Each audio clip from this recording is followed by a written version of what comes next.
లోకాన్నే రక్షించిన ఆ శ్రీకృష్ణుణ్ణి ఒక సాధారణ వేటగాడు తన బాణంతో చంపేశాడా? ఇది యాదృచ్ఛికమని మీరనుకుంటున్నారా? కాదు.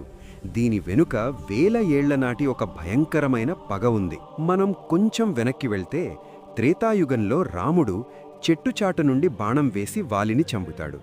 అప్పుడు ప్రాణాపాయంలో ఉన్న వాలి రాముణ్ణి ఒకటే అడుగుతాడు. నేను నీకేం అపకారం చేశాను రామా? నన్ను ఇలా దొంగచాటుగా ఎందుకు కొట్టావు? వాలి, కర్మ ఎవరినీ వదలదు. ఈ జన్మలో నేను నిన్ను చంపాను. వచ్చే జన్మలో నువ్వే నన్ను చంపి నీ పగ తీర్చుకుంటావు. రాముడే ద్వాపర యుగంలో శ్రీకృష్ణుడిగా జన్మిస్తాడు. కట్ చేస్తే ద్వాపర యుగం చివరి రోజులు. ఆ వాలి జరా అనే వేటగాడిగా పుడతాడు.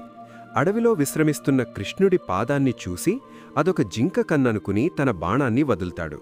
ఆ బాణం తగిలి శ్రీకృష్ణుడు తన అవతారాన్ని చాలిస్తారు. చూసారా? సాక్షాత్తూ భగవంతుడైనా సరే చేసిన కర్మఫలాన్ని అనుభవించక తప్పదు అని ఈ కథ మనకు చెబుతుంది. ఇలాంటి మరిన్ని ఇంట్రెస్టింగ్ పురాణ రహస్యాల కోసం ఇప్పుడే లైక్ చేసి సబ్స్క్రైబ్ చేయండి.